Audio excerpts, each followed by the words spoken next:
আর বাদাম দেয়া এই নুডলস অসম্ভব মজা খেতে। যতটা লাল রং, আলো আর জোরে শব্দ করলে ভয় পাই।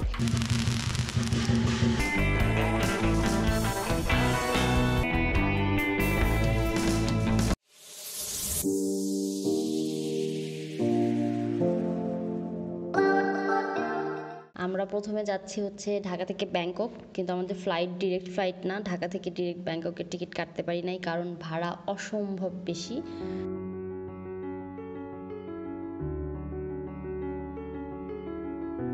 আমরা যাচ্ছি কলকাতা হয়ে, আর ইন্ডিয়ান একটা এয়ারলাইন্স হচ্ছে ইন্ডিগো এয়ারলাইন্স, ওইটাতে আমাদের টিকিট করা। তো এটা একটা বাজেট ক্যারিয়ার, এখানে হচ্ছে খাবার দেয় না।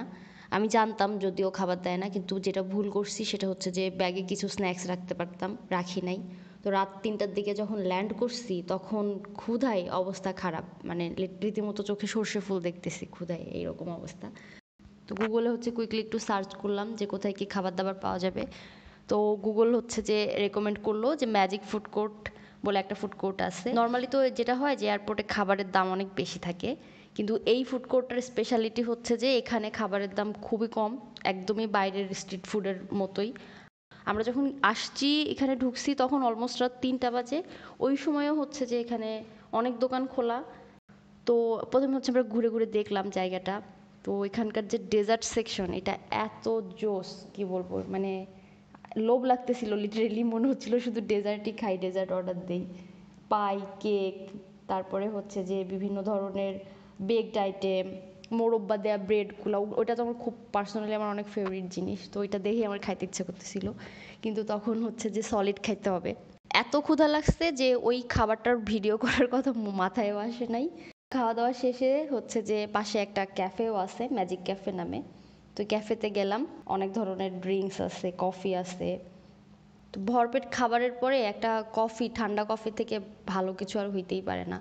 আর যেহেতু আমাদেরকে 6টা পর্যন্ত ওয়েট করতে হবে শাটল বাসের জন্য, তো ওই কারণে কফি নেওয়াটাই বেটার অপশন ছিল।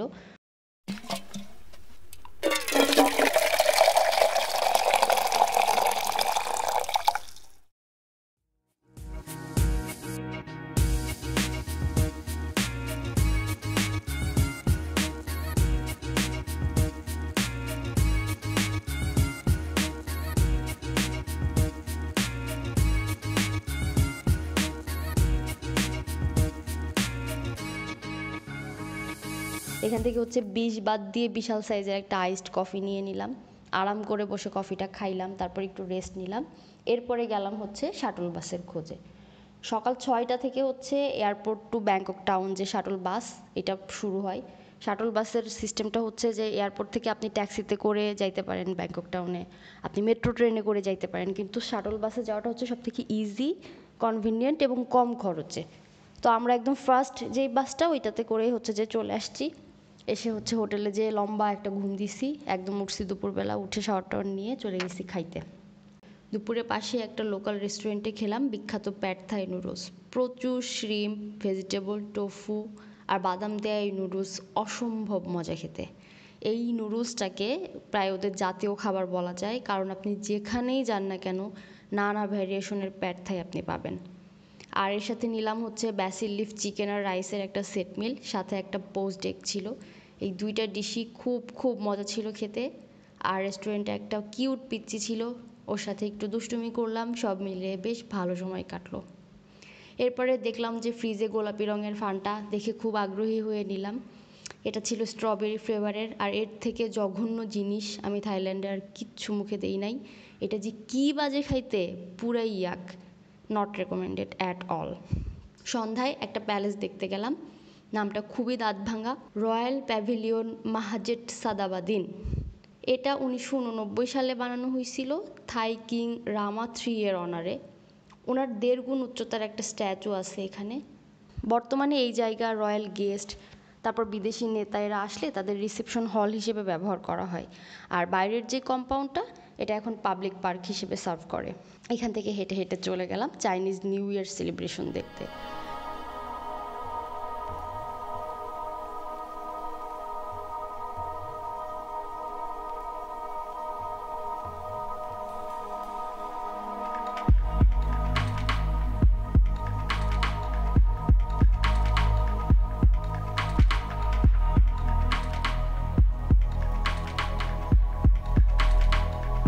মেইন গেট, এই গেট দিয়েই সবাইকে ঢুকতে দেখতেছি। ঘুরতে বের হয়েছি সন্ধ্যায়, চায়না নিউ ইয়ারের উৎসব হচ্ছে, জাস্ট যাই একটু দেখে আসি কি অবস্থা। এদের পাশে অনেক মোরাল আছে। ব্যাংককে এসে এই চায়না কালচার দেখার এক্সপিরিয়েন্সটা বোনাসের মতো লাগতেছে আর কি। ব্যাংককের চায়না টাউন এরিয়াতে অনেকগুলো টেম্পল আছে, তবে সবচেয়ে বড় আর মোস্ট ইম্পর্টেন্ট টেম্পলটা হলো ওয়াট মাংকন কামালাওয়াত, বা সহজে বললে ড্রাগন টেম্পল। এটা 1871 সালে কিং রামা 5-এর আমলে তৈরি করা হয়। মজার ব্যাপার হচ্ছে এখানে শুধু বুদ্ধিস্ট শ্রাইনই না, চায়নার আরও দুইটা যে মেজর রিলিজিয়ন আছে, তাওয়িস্ট এবং কনফুসিয়ান, ওদের শ্রাইনও আছে। এতগুলা শ্রাইন রাখাই হয়েছে যেন টেম্পলটা চাইনিজদের যে কালচারাল ডাইভার্সিটি আছে সেটাকে খুব ভালোভাবে রিপ্রেজেন্ট করতে পারে। চাইনিজ নিউ ইয়ার সেলিব্রেশনের পিছনে খুব ইন্টারেস্টিং একটা লেজেন্ড আছে।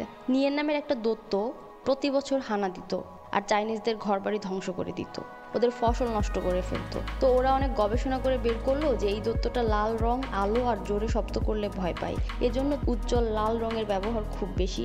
সেই সাথে হচ্ছে ওরা প্রচুর আতশবাজি জ্বালায় আর ড্রাম বাজায়, এত বেশি নয়েজ করে যে ড্রাগন তো ড্রাগন ভয় পাবেই, আপনি প্রথমবার গেলে আপনিও ভয় পেয়ে যেতে পারেন।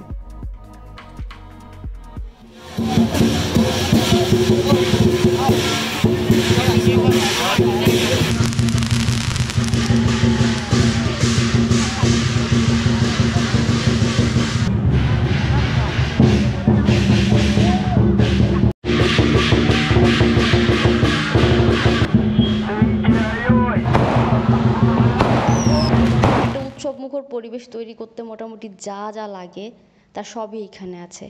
রাস্তায় অগণিত মানুষ, আলোকসজ্জা, স্ট্যান্ড, মিউজিক সহ নানা ধরনের প্রদর্শনী।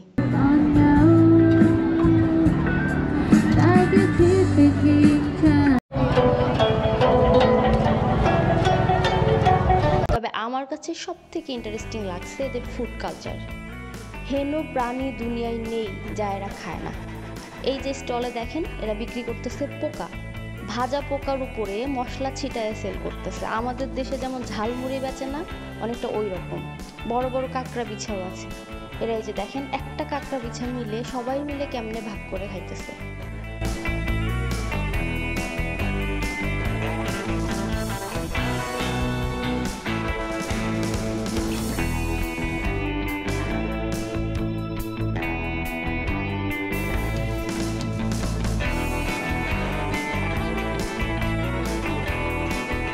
তো এইসব দেখতে দেখতে, আর যেহেতু আমরা সারাদিন প্রচুর হাঁটছি, আমাদের লেগে গেছে ভয়ঙ্কর ক্ষুধা, কিন্তু খাওয়ার মতো কিছুই খুঁজে পাচ্ছিলাম না। খাবার জিনিস প্রচুর, কিন্তু আমরা খেতে পারবো এরকম এরকম জিনিস মানে খুবই নগণ্য, নাই বললেই চলে।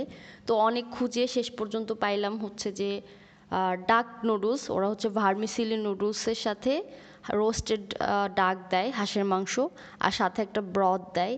তো এটা সবগুলো একসাথে মিলায়ে খাইতে বেশ মজা লাগে। আর এই যে দোকানটা থেকে আমরা খাইছি, এই দোকানে শুধুমাত্র এই জিনিসই বিক্রি করে, যেটা আমার কাছে খুব সেফ মনে হয়েছে। কারণ বাকি দোকানগুলোতে দেখা গেছে যে ওরা অনেক কিছু সেল করতেছে, তো কোনটার সাথে যে কী মিক্স করে দিবে এটা নিয়ে কনফিউশন ছিল, যার কারণে অন্য কোনো দোকানে ট্রাই করি নাই। এই দোকানটা থেকেই শুধু খাইছি। এরা শুধুমাত্র ডাকের আইটেমই সেল করতেছিল। ডাকের বিভিন্ন জিনিস ছিল, আরও ডাম্পলিং ছিল, মিটবল ছিল।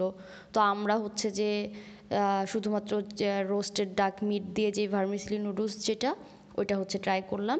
এটা খেতে ভালো ছিল, ব্রথটা খুব রিচ ছিল, খুবই টেস্টি ছিল, কিন্তু খুব বেশি স্পাইসি না। আর আমাদের টেস্ট বাডের সাথে অতটা যায় না। আমি পার্সোনালি হচ্ছে যে সুপি নুডলস খুব বেশি পছন্দ করি না। তো খুব ক্ষুধা লাগছিল, খেয়ে নিছি, এই আর কি।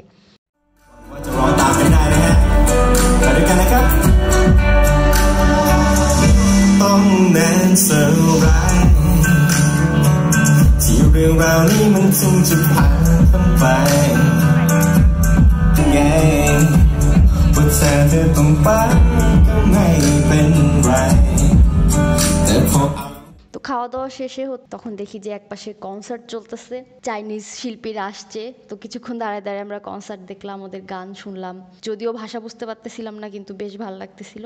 তারপরে হচ্ছে কনসার্ট শেষ করে আমরা হচ্ছে আরেকটা গেট ছিল, ওটা দিয়ে বের হয়ে দেখলাম লম্বা একটা অ্যালি, যেটা হচ্ছে যে সম্পূর্ণ মরিচবাতি দিয়ে সাজানো। এটা খুব ভালো লাগতেছিল। তো এটার মধ্যে দিয়ে কিছুক্ষণ হাঁটলাম, এখানে সবাই অনেক ছবি টবি তুলতেছিল। জায়গাটা খুবই সুন্দর। আমার খুব খারাপ লাগতেছে যে আমার ক্যামেরায় আমি অ্যাকচুয়াল সৌন্দর্যের কিছুই তুলে আনতে পারি নাই। এটা বাস্তবে দেখতে অনেক বেশি ভালো লাগতেছিল। তো এইটা পার হইলাম, পার হয়ে তারপরে হচ্ছে যে ওদের একটা ফ্রি বাস সার্ভিস ছিল, সেই বাসে করে আমরা আমাদের হোস্টেলে চলে আসলাম। আমাদের রাতটা খুব সুন্দর কাটছে। এটা একদমই আনএক্সপেক্টেড, আনপ্ল্যান্ড একটা ট্রিপ ছিল আমাদের চায়না টাউনে। ইট ওয়াজ সো গুড। কথা হবে নেক্সট এপিসোডে আবারও। আজকের মতো টাটা, বাই বাই।